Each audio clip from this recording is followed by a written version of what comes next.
Unjuk rasa ratusan mahasiswa Islam cabang Makassar di depan kantor DPRD Sulsel berakhir ricu dengan aparat. Massa menuntut pemerintah atasi kelangkaan minyak goreng dan minta kestabilan harga. Unjuk rasa di depan kantor DPRD Sulawesi Selatan Makassar memanas ketika mahasiswa berusaha menerobos pagar pembatas. Saling dorong para mahasiswa dan aparat pun tidak terelakkan.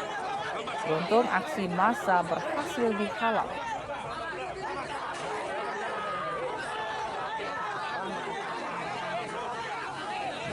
Tidak sampai di situ, pengunjuk rasa juga menutup badan jalan Urip Sumoharjo dengan mobil box sehingga akibatkan kemacetan. Dan dalam aksinya mereka membawa sejumlah tuntutan. Selain minta pemerintah atasi kelangkaan minyak goreng, massa juga menyatakan kelangkaan solar serta kenaikan BBM jenis Pertamax dinilai menyengsarakan masyarakat kecil. Harga bahan pokok, khususnya minyak goreng, yang merupakan minyak goreng itu adalah kebutuhan masyarakat Sulawesi Selatan dan Makassar. Kita tidak bisa dipisahkan sama minyak goreng, ya, tidak bisa. Tidak langsung ada kultur yang mau mengubah kita untuk bukan lagi menggoreng, ya, merebus. Oh, tidak bisa seperti itu, Pak, ya. Masakan tradisional kita ini coto, palu basah, palu marah itu butuh minyak juga yang berkuah, ya, dan itu tidak bisa lepas. Dan sekarang dampaknya itu dirasakan oleh seluruh para pedagang-pedagang kecil dan terutama para ibu rumah tangga, ya. Ya, dan ini yang juga jadi masalah karena distribusi yang tidak berjalan dengan baik, ya. Minyak goreng itu banyak ditimbun.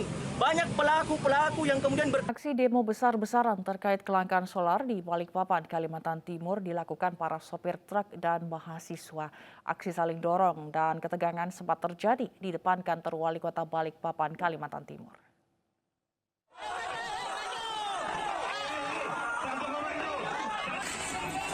Ratusan supir truk bersama mahasiswa menggelar aksi unjuk rasa di depan kantor Pemkot Balikpapan, Kalimantan Timur.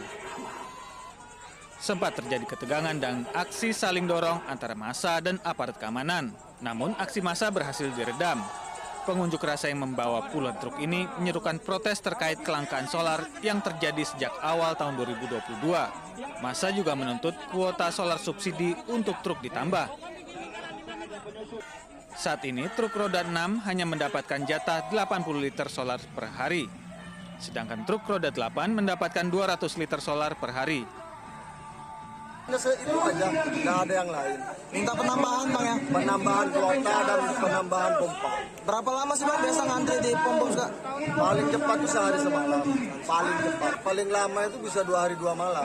Bisa sampai 2 hari 2 malam. Bisa dapat, ya? Iya. Itu pendapatnya berapa itu? Hah? Itu dapatnya berapa liter? Kalau dari DP kita ini 500.000 aja. Pada pengunjuk rasa meminta pemerintah Kota Balikpapan dan pihak kepolisian segera menindak mafia solar. Dari Balikpapan, Kalimantan Timur, Mukmin Aziz, iNews melaporkan. Aparat Kodim 0503 Jakarta Barat menggerebek lokasi penimbunan 12 ton solar bersubsidi di kawasan Kembangan Selatan, Jakarta Barat. Pelaku mencari keuntungan dengan memanfaatkan selisih harga solar subsidi untuk dijual kembali ke kalangan industri.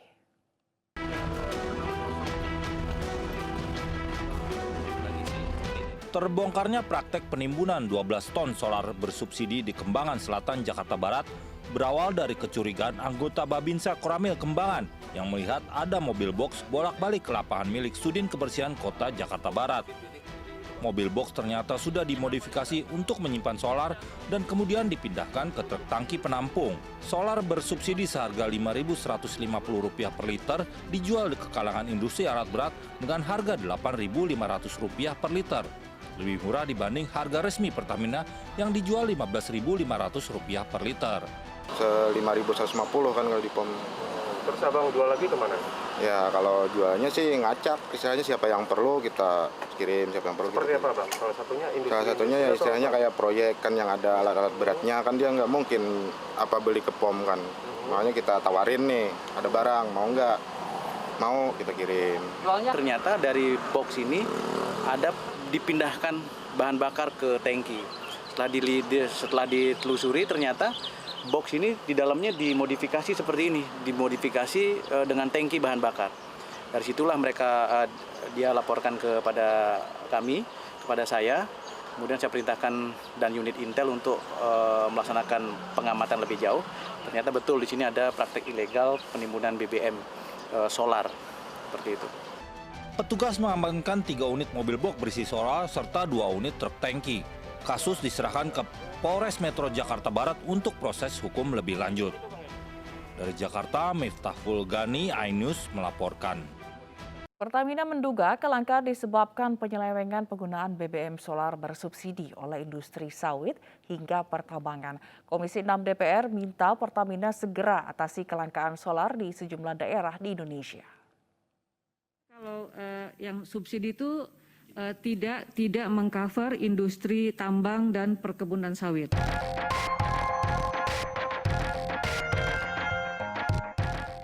Dalam rapat kerja antara Komisi 6 DPR dengan PT Pertamina Selasa kemarin, Dirut Pertamina menyebut kelangkaan solar subsidi diduga akibat penyelewengan penggunaan BBM oleh industri sawit dan pertambangan. Padahal dalam aturan penjualan solar subsidi tidak boleh digunakan oleh industri tambang dan perkebunan seperti sawit. Kelangkaan diperparah adanya disparitas harga antara solar subsidi dan non-subsidi sebesar 7.800 per liter, sehingga banyak konsumen yang beralih konsumsi ke solar subsidi. Ya paham, tapi maksudnya sekarang 93 semua pakai subsidi. Kita ini kan seperti itu. Kita duga. Kita duga seperti itu. Ada yang nggak benar ini. Ya, kita duga. Ada yang nggak benar ini Pak Dedi. Anggota Komisi 6 DPR minta Pertamina bekerja sama dengan polisi mencegah banyaknya penyelewengan solar subsidi yang menjadi penyebab kelangkaan. Efek dari langkanya solar subsidi yang mengakibatkan antrean truk di SPBU dikhawatirkan menghambat pasokan bahan pokok sehingga memicu kenaikan harga. Tim Liputan iNews melaporkan. Sementara itu, Polda Banten berhasil membongkar gudang mafia minyak goreng curah di Kecamatan Tirtayasa, Kabupaten Serang, Banten. Pelaku mengemas ulang minyak goreng curah menjadi minyak goreng premium.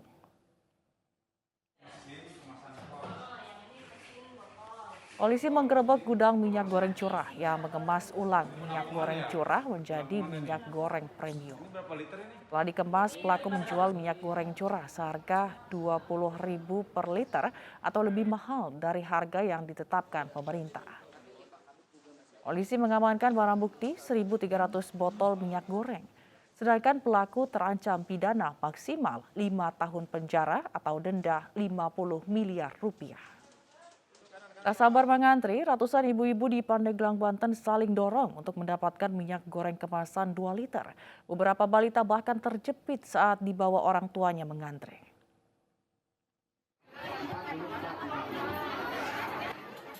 Ratusan warga Pandeglang, Banten ini saling dorong berebut antrian untuk mendapatkan minyak goreng seharga Rp14.000 per liter di halaman Kodim 0601 Pandeglang. Dalam operasi minyak murah ini, warga hanya boleh membeli 2 liter minyak goreng per orang dengan membawa kupon yang sudah dibagikan panitia. Pasar murah minyak goreng ini merupakan wujud kepekaan dan kepedulian untuk meringankan beban masyarakat terlebih memasuki bulan suci Ramadan. Salah seorang warga mengaku terpaksa antri demi mendapat minyak goreng murah. Bahkan sejumlah balita sampai terjepit saat mengantri bersama ibunya. Kalau di pasaran sama di minimarket mahal ya? Mahal, dari pasar 49, dari Alfa 53. Kalau ini murah ya Bu ya? Iya, 28. 28. Tapi pengen dapet tuh susah banget. Ini jelang Ramadan juga ya Bu ya? Ya. Karena bawa anak kebentur. Biar tahu itu pemerintah. Kebutuhan masyarakat akan meningkat sementara terjadi kelangkaan pada saat ini khususnya di Kabupaten Pandeglang. Jadi kami harapkan kami dapat meringankan beban di masyarakat. Pelaksanaan pasar murah minyak goreng ini, Kodim 0601 Pandeglang bekerja sama dengan salah satu agen minyak goreng yang ada di Pasar Badak Pandeglang. Sebanyak 1.550 minyak goreng kemasan ludes dalam sekejap. Dari Pandeglang, Banten, Iskandar Nasution, iNews melaporkan. Pemirsa, konser penyanyi Tulus di Bandung, Jawa Barat dibubarkan tim Satgas COVID-19 dan kepolisian. Sonfest selaku pihak penyelenggara konser tidak memiliki izin kegiatan baik dari Satgas maupun kepolisian.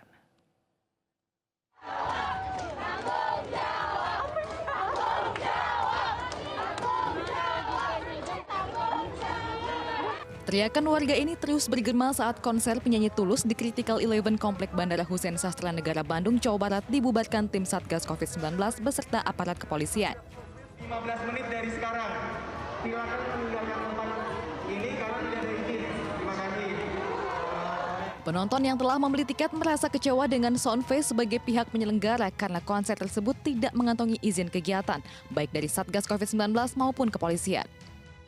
Tidak mengantongi apa-apa. Ilegal ya. Sebelumnya dia pernah mengajukan. Kita dijawab bahwa kegiatan itu untuk sementara waktu tidak diperkenankan. Dulu perwalnya masih belum membuka, yang konser yang indoor ya. Di tengah amarah dan kekecewaan penonton, pihak penyelenggara turut menyampaikan permohonan maaf. Kementerian Agama mengatur durasi ceramah selama bulan Ramadan maksimal 15 menit. Sementara untuk kegiatan buka bersama diizinkan asal tidak mengobrol sambil makan.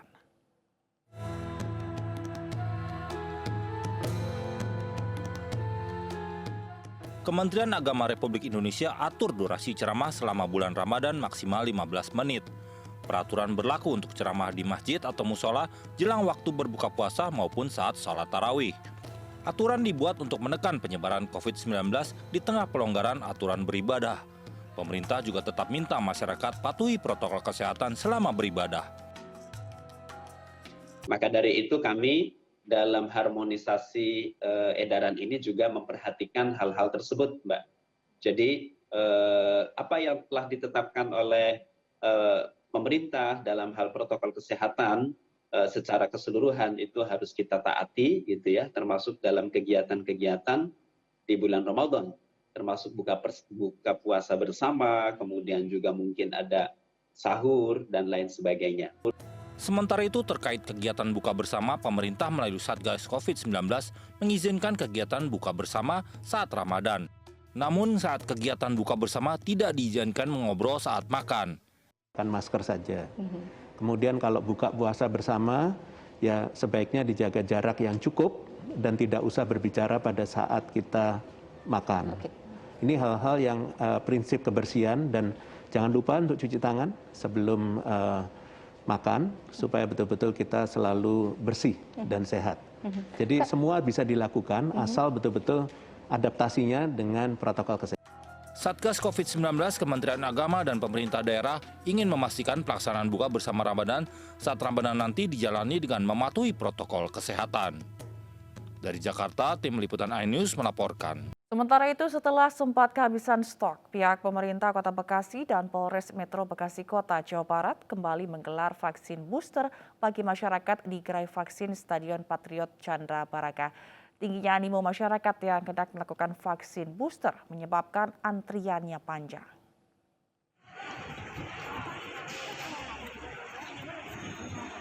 Sejak pagi ratusan warga antri untuk mengikuti vaksinasi dosis ketiga atau booster di gerai vaksin Stadion Patriot Chandra Baraga, Kota Bekasi, Jawa Barat.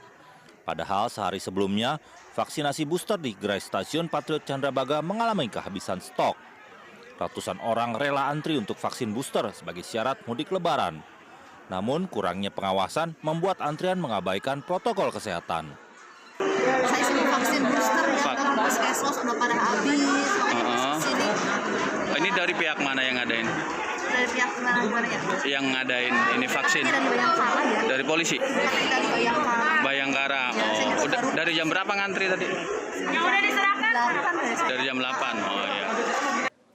Animo masyarakat di Sleman, Yogyakarta untuk mengikuti vaksinasi booster juga tinggi. Vaksinasi massal sebanyak 2.500 dosis oleh Binda Yogyakarta ramai diikuti warga. Koordinator vaksin Binda Yogyakarta Adi Rianto menyatakan capaian vaksin kota Yogyakarta mencapai 50%, sementara Kabupaten Sleman baru 20%. Setelah pemerintah mengizinkan salat tarawih dan mudik, cakupan vaksinasi terus diperluas.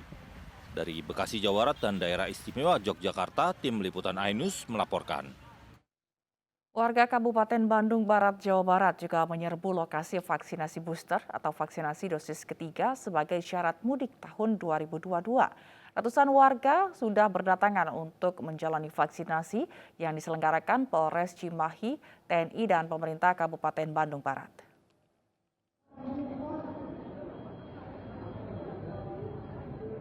Pelayanan vaksinasi di salah satu tempat perbelanjaan di Padarang, Kabupaten Bandung Barat diserbu warga yang datang untuk vaksinasi booster. Warga antusias untuk divaksin karena booster merupakan salah satu syarat mudik Lebaran. Vaksinasi dosis ketiga atau booster diberikan sebagai upaya untuk memutus rantai penularan COVID-19 dan meningkatkan imunitas tubuh dalam melawan virus corona. Kepada seluruh masyarakat kami mengimbau untuk segera melaksanakan kegiatan vaksin booster dalam rangka mengupdate daya tahan tubuh kita terhadap COVID-19 ini. Kemudian ini juga salah satu bagian program pemerintah yang harus senantiasa kita dukung dan mungkin untuk memudahkan nanti pada saat kegiatan mudik. Sementara itu, meski angka kasus positif cenderung menurun, Binda Babel terus menggelar vaksinasi hingga ke batas level aman di bawah 5%. Kabinda Babel Imam Santoso menyatakan, pada 28 Maret lalu di Babel kasus positif mengalami penurunan menjadi 875 orang dari 1.736 orang pada 21 Maret 2022. Pada Ramadan dan jelang mudik nanti, mobilitas warga akan tinggi sehingga perlu dilakukan langkah mitigasi agar angka positif tidak kembali naik. Dari Bandung, Jawa Barat dan Bangka Belitung, Tim Liputan iNews melaporkan. Informasi lainnya pemirsa, Komisi Pemberantasan Korupsi membentuk Satuan Tugas Pembangunan Ibu Kota Negara Nusantara di Kalimantan Timur.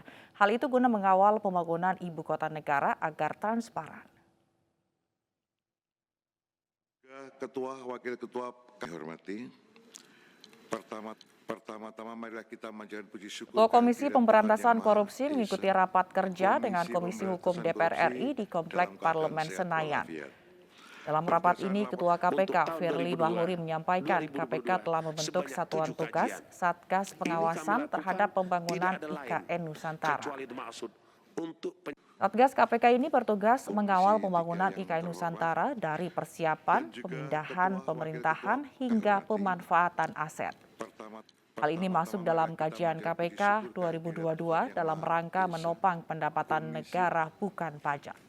Komisi 3 yang terhormat dan tata ruang IKN ini kami lakukan dan sekaligus juga kami sampaikan KPK membentuk Satgas dan rangka mengawal untuk terlaksananya program pembangunan IKN. Mulai dari penyiapan, persiapan, pemindahan, pemerintahan maupun pemanfaatan aset yang ada sebagai milik negara. Asosiasi Pemerintah Desa seluruh Indonesia berencana deklarasi serentak mendukung Presiden Joko Widodo 3 periode. Dukungan ini diberikan karena Jokowi selalu mengabulkan permintaan kepala desa.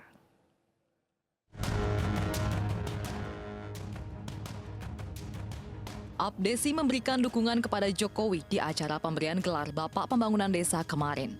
Abdesi juga menuntut 5 permintaan, yaitu pencairan gaji kepala desa tiap bulan, penambahan dana operasional 3%, penyederhanaan proses pencairan SPJ, dan pemberian diskresi untuk penggunaan BLT. Tapi pas Bapak Presiden terpilih, Undang-Undang Nomor 6 2014 dijalankan dengan baik sehingga kita merata pembangunan di desa. Hal yang wajar kita berikan saat ini, beliau selaku Bapak Pembangunan Desa. Setuju?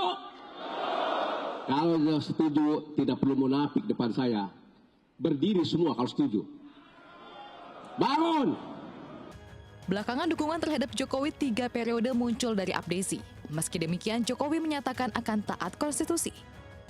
Yang namanya keinginan masyarakat, yang namanya teriakan-teriakan seperti itu kan sudah sering saya dengar, tetapi yang jelas konstitusi kita sudah jelas. Kita harus taat, harus patuh terhadap konstitusi. Ya. Deklarasi dukungan 3 periode kepada Jokowi rencananya akan dilakukan setelah Hari Raya Idul Fitri tahun ini. Tim Liputan iNews melaporkan. Masa buruh di Jakarta Timur yang tergabung dalam FSP, LEM SPSI, DPC Jakarta Timur mendeklarasikan dukungan untuk Anies Baswedan ikut Pilpres 2024 mendatang. Rashid Baswedan menjadi orang Doa bersama dan deklarasi dukungan untuk Anies Baswedan sebagai Presiden 2024 digelar masa buruh se-Jakarta Timur yang tergabung dalam Federasi Serikat Pekerja Logam Elektronika dan Mesin, Serikat Pekerja Seluruh Indonesia, FSP, LEM, SPSI, DPC Jakarta Timur. Menurut mereka, Anies Baswedan terbukti mengerti nasib buruh dengan berani mengambil gerakan dalam menetapkan UMP 2022 lebih besar dari yang ditentukan pemerintah pusat. Masa buruh berharap Anies akan lebih memperjuangkan kesejahteraan buruh jika menjadi Presiden 2024 mendatang. Beliau berani mempunyai slogan yaitu memberikan rasa keadilan untuk semua lapisan rakyat Indonesia. Makanya pada saat UMP DKI khususnya beliau alhamdulillah berani merevisi terkait UMP DKI tahun 2022 menjadi 5,1%. Nah, untuk itu kami melihat dari buruh Pak Gubernur mempunyai keberpihakan kepada buruh dan juga mempunyai keseimbangan untuk para pengusaha. Dukungan juga datang untuk Menteri Pariwisata dan Ekonomi Kreatif Sandi Uno untuk maju di Pilpres 2024. Kali ini dukungan datang dari kelompok wanita tani, pelaku UMKM dan milenial di Bogor, Jawa Barat. Dari Pak Sandi ini memang benar-benar bahwa terbukti. Deklarasi dan penanaman pohon, deklarasi kelompok wanita tani, pelaku UMKM dan milenial kepada Sandi Uno disampaikan di Desa Mulia Harja, Kota Bogor, Jawa Barat. Dukungan diberikan karena Sandi dianggap sebagai sosok yang peduli dengan petani, UMKM dan milenial.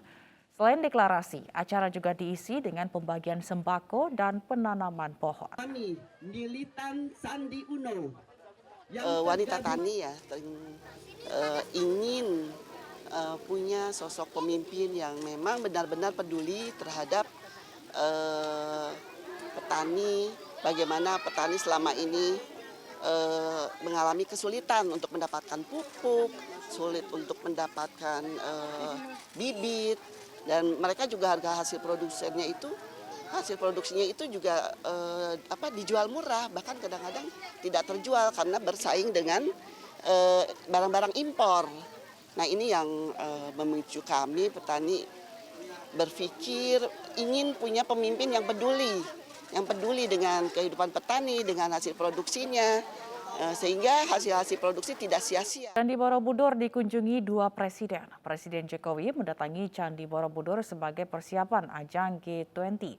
Sebelum Presiden Jokowi, SBY dan AHY berkunjung ke Candi Borobudur dengan rombongan bola volinya.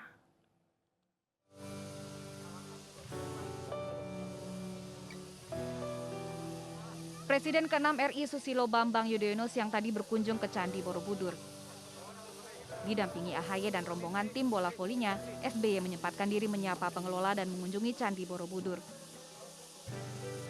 Kunjungan SBY dan AHY kali ini dalam rangka berlibur serta mengajak tim bola voli asuhnya yang baru saja menjuarai liga.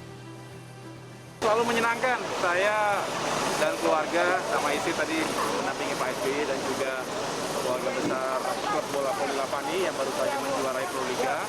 Kita menikmati pemandangan Candi Borobudur yang begitu megah, begitu penuh dengan sejarah ya, dan lingkungan yang begitu asri.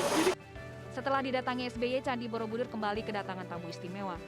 Presiden Jokowi mendatangi Candi Borobudur yang sedianya akan menjadi salah satu destinasi kunjungan delegasi negara anggota G20. Ya, apapun ini adalah salah satu dari destinasi wisata prioritas yang ingin kita perbaiki. Lebih lanjut, Presiden berharap akan lebih banyak pagelaran seni budaya guna menarik wisatawan domestik maupun internasional.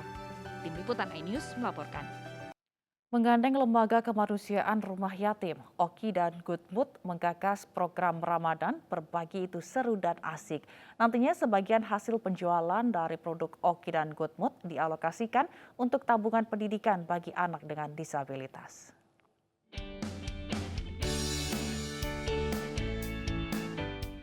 Oki dan Good Mood menggandeng Lembaga Kemanusiaan Rumah Yatim menggagas program Ramadan Berbagi Itu Seru dan Asik. Kampanye program Ramadan Bisa dilakukan di platform media sosial untuk mendorong dan membangkitkan kesadaran anak-anak, remaja, dan milenial agar bergabung pada aksi sosial ini. Dari setiap pembelian produk Oki dan Good Mood selama bulan Ramadan 2022, jumlah tertentu akan dialokasikan untuk mendukung pendidikan anak dengan disabilitas di Indonesia. Apa Ramadan Bisa itu? Ramadan Bisa itu diluncurkan dari perusahaan kami Santori Garuda dengan merek Good Mood dan juga Oki, mengajak konsumen-konsumen loyal mereka untuk membeli Oki atau Good Mood, dan porsi penjualan daripada itu akan kami bantukan untuk kami salurkan kepada anak-anak disabilitas. Kenapa anak-anak disabilitas? Karena mereka juga berhak untuk maju, mereka berhak untuk berprestasi, mereka berhak untuk mandiri. Jumlah yang terkumpul nantinya akan disalurkan oleh rumah yatim dalam bentuk tabungan pendidikan untuk anak yang ada di Panti Asuhan Disabilitas Rumah Azaki di Gunung Putri Bogor. Dari Jakarta, Calvin Tonggi, Ilham Zarkasi, iNews melaporkan.